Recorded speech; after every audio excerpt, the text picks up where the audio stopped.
Namaste, everyone.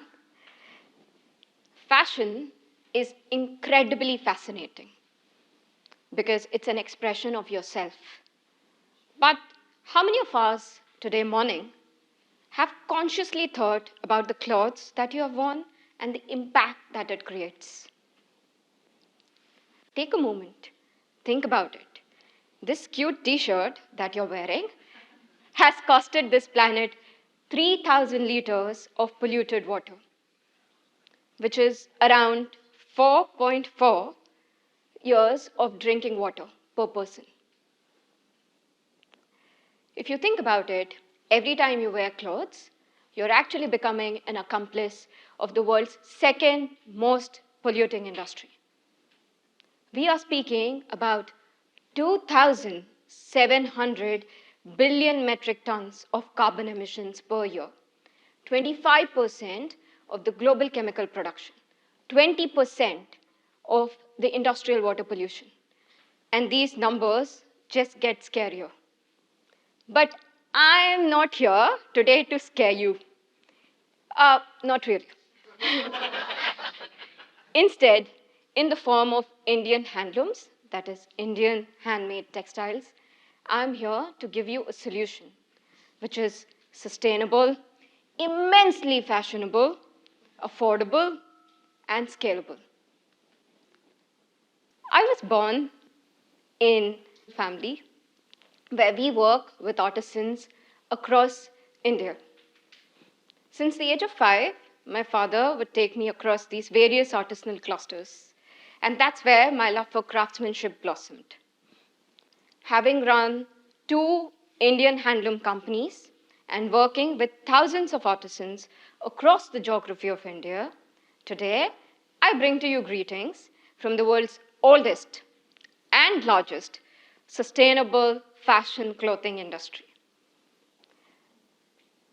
Now, let's look at how these artisans, or heroes perhaps, are solving some of the most concerning problems of fashion industry today.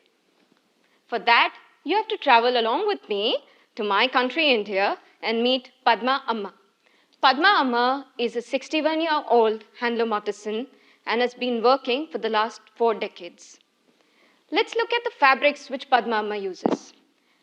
See, all of us, we think about plastic in our cups. Very good. Plastic in our straws. Awesome. What about plastic in your clothes?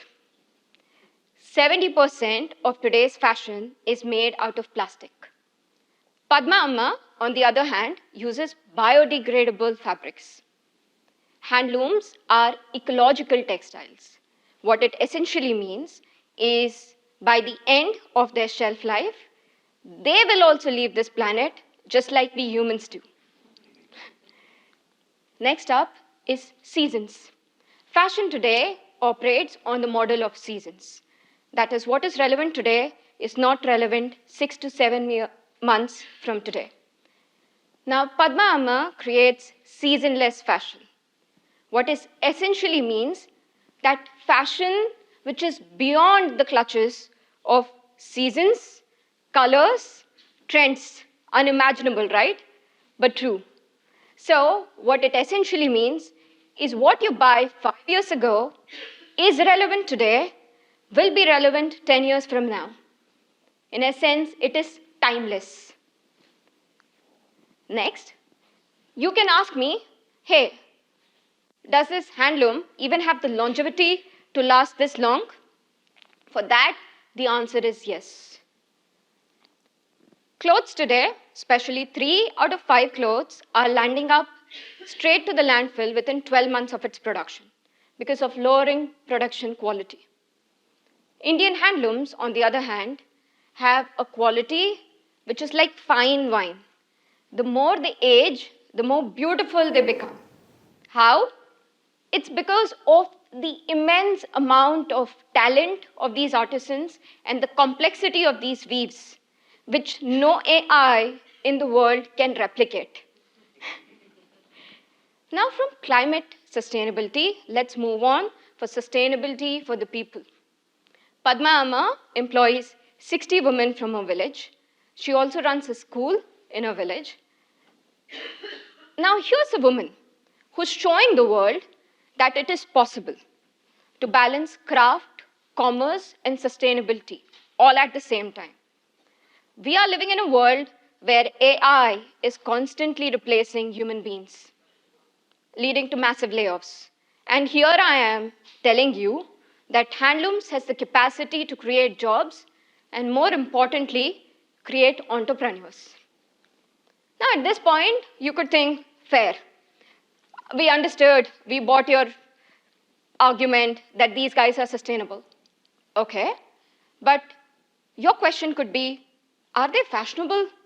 Can they understand my fashion, my creative urge and desire? For that, let me take you to the epitome of epitome of fashion, and that's couture. The textbook definition of couture is high fashion, high quality, customized product, hand spun, right from start to finish.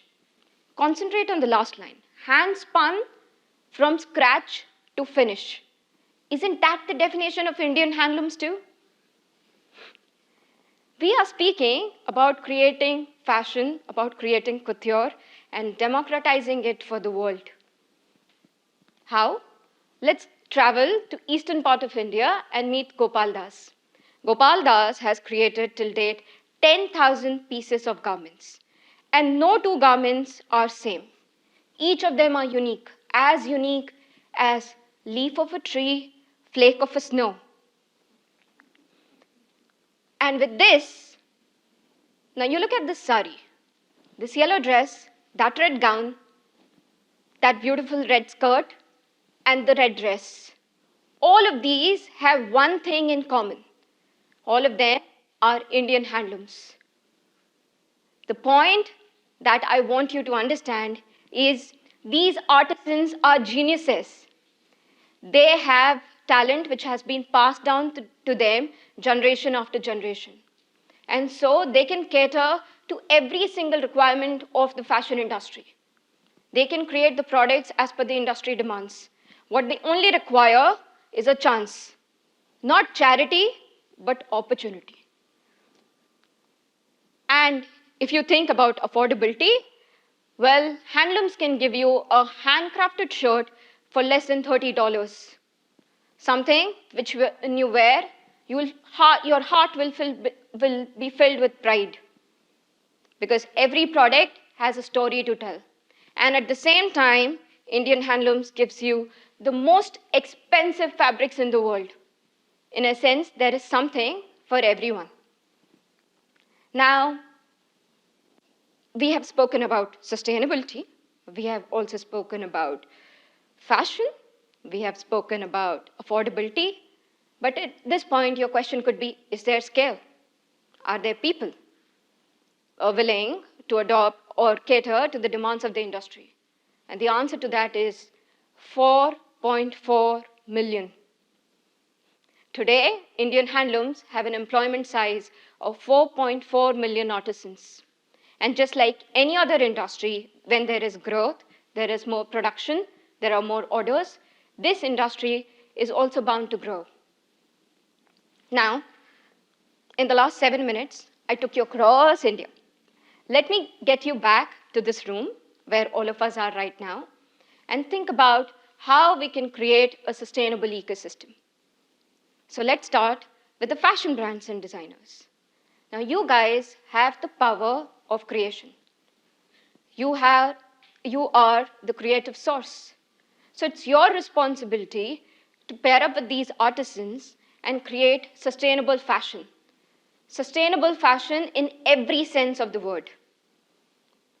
Now, the next up are celebrities. Okay? So Lady Gaga, if you're listening to this, please. You have the power of influence. So when you can get Indian handlooms and handlooms in general into the mainstream, the world will start adopting it. You can make handlooms look cool, right?